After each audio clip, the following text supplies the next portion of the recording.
Walter Curran was a novelist and literary editor of GQ magazine, and he decided to examine evangelical Christian culture from the perspective of an outsider. So for 7 days, he immersed himself in what he saw as evangelical culture, a lifestyle. He listened only to Christian music, he read only Christian books, and he even started each day with a so-called holy workout that he found somewhere in a Christian book. His perceptions, reported in a Christian magazine, were scathing.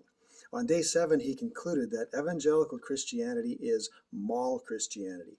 He stated it's the result of competing with, and since this is a few years old, we'd have to insert more contemporary examples, but competing with NSYNC, the band, Friends, the TV series, Stephen King, the writer, Abercrombie and Fitch for trendy clothing, Jackie Chan, the comedic action star, America Online, today we would probably say Google, and Sesame Street.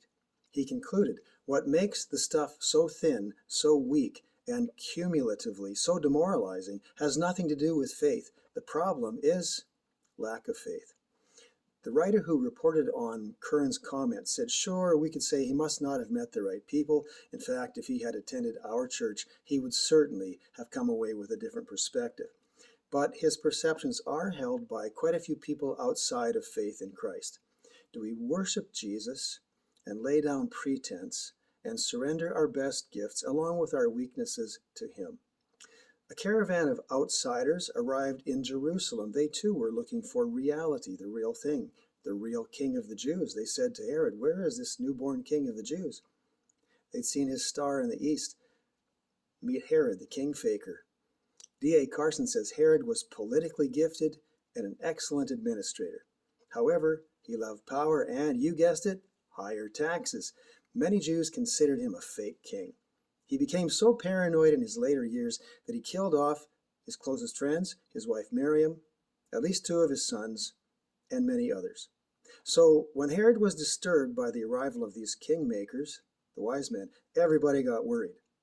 Herod had no peace because he saw this Jesus, this newborn king, as a threat to his control. Does the presence of Jesus threaten our sense of control? Maybe we like the idea of Jesus as a newborn baby, pretty harmless, or a buddy, a friend, but as king over everything? Here's the kingmakers, the wise men. Stern says the wise men weren't merely astrologers, stargazers, or magicians, but men who held positions of responsibility. Dr. Jane says that the king of the Medes had declared the Magian or Magi religion to be the state religion of the Medes, and they were said to be experts in interpreting dreams, and also they were looked to for political counsel. In fact, there was a constitutional council called the Megastanes, made up of the Magi, and they had an upper house which consisted of priests who inherited the position, and a lower house made up of appointees known as the Sophi, or the wise men. And so here, these men were kingmakers. They helped elect and depose kings. Included in their history was a man named Daniel, a Jewish man taken as captive from Israel about 580 years before Christ, taken to Babylon. And so in the history of the Magi, the appointed wise men, God planted some of his own. Daniel, in fact, became the leader of the wise men in his time. And I can imagine God saying, look, the historians are going to love this. What did the king faker Herod do when confronted with the kingmakers, the wise men? He consulted the king forsakers. Herod called a meeting with the leading priests and teachers of religious law, and they knew the prophecy concerning Bethlehem, and they had the role of leading the people toward Messiah. He would come from Bethlehem, they said. They also added he would be the shepherd of his people, Israel. The fact that this new king was born in Bethlehem, the city of David, just a few miles from Jerusalem, made him a great threat to Herod, someone from David's kingly line. So paranoid Herod called a private meeting with the wise men to learn when they first saw the star. And he said he wanted to find the child so he too could worship him. He lied. His devotion was merely a religious front. He feared losing power, prestige, position. His heart wasn't devoted to God, certainly not to God's promised Messiah. The Magi, the wise men, had seen his star as it rose. Why did they believe it was his star? Maybe they expected a new king of the Jews because of Daniel's influence centuries before. They were familiar with the scriptures that Daniel treasured, the Hebrew scriptures, and those scriptures record how Balaam, basically a sorcerer, a witch doctor, intended to curse God's people, Israel. But every time he tried, God reframed his words and turned them into a blessing. And finally he realized he can't compete with God, so he gave up. He gave in to God, and his next prophecy says this, includes this: I see him, but not here and now. I perceive him, but far in the distant future. A star will rise from Jacob, a scepter, or ruler, will emerge from Israel. The Bible takes a strong stance against astrology, but stars are used as symbols of God's power in the Bible. So here God is speaking to the wise men from the Medo-Persian Empire in a language they understood, astrology, a language forbidden to God's people because too easily did they worship the stars instead of God himself. Johannes Kepler, devout follower of Christ, mathematician, student of the stars, suggested that the planets Jupiter and Saturn had aligned in their orbits 3 times in the year 7 BC. Ancient tradition associated the planet Jupiter with kingly rule and Saturn with the Jewish people. Now remember, the Magi, the wise men, were experts in this sort of information. Or did God supernaturally just plant something in the sky to guide them? We'll never know. Kepler also suggested the star could have been a supernova, which is a relatively faint star that exploded in enormous light that lasted for some weeks or months. Now, none of the explanations of the star can be either falsified or verified, but there's no reason to doubt the record in Matthew. Maybe the star wasn't as big as our movies imagine, but just in the right place to guide the wise. And they were filled with joy when they saw the star. The same star they had seen from their own town guided them to Bethlehem.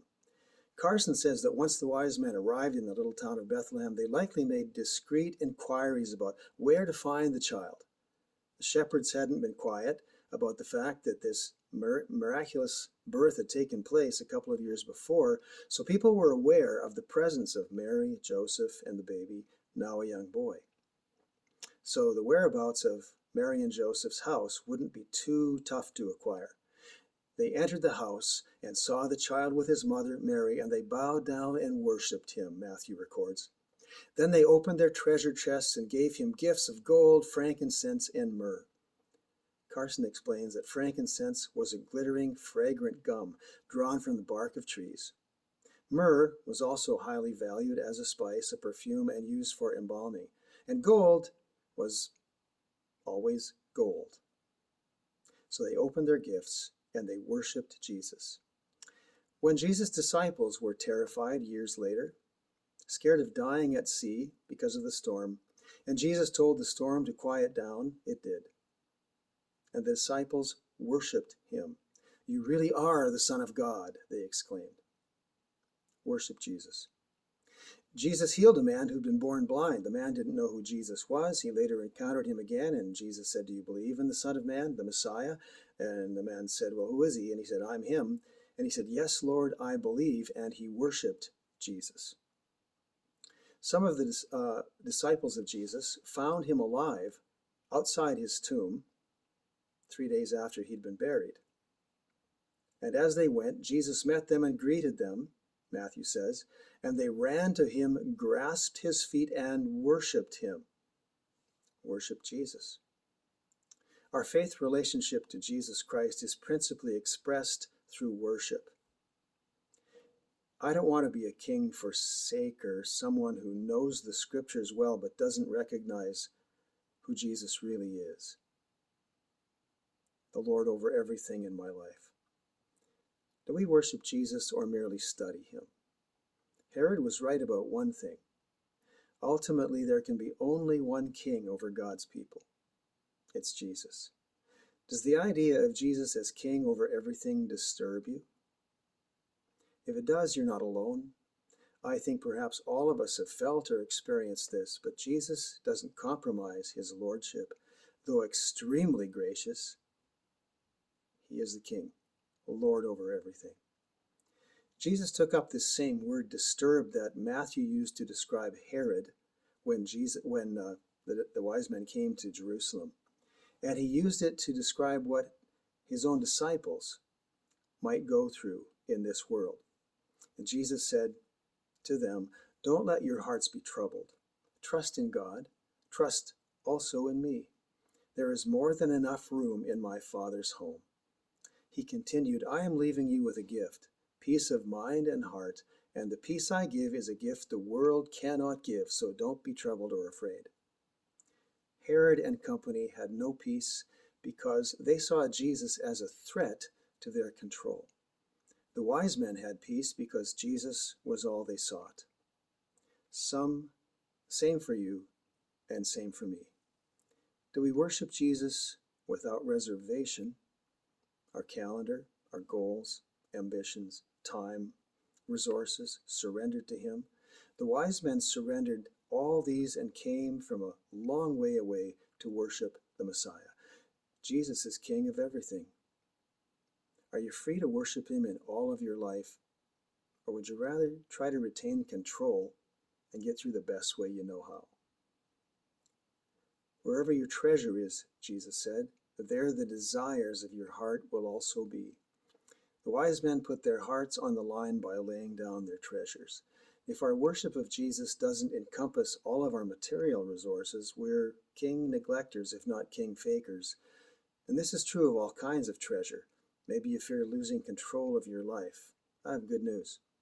We all lost control of our lives the moment we were born, or the moment we were conceived. Maybe you have a treasure to give over to Jesus and it's too heavy for you.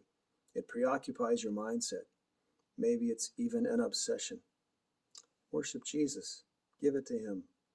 Ask him to deal with it. Watch for his direction. Worship Jesus. The wise ones always give their best to Jesus. Maybe you have a gift for serving others in some capacity and you hold back because you're not sure where it might lead, so you keep it in your camel pack. Open it up. Offer it to Jesus. See what he does. There's only one king at the end of it all. Don't waste any time pretending it's you. And enter the joy of freedom, worshiping Jesus, one day at a time.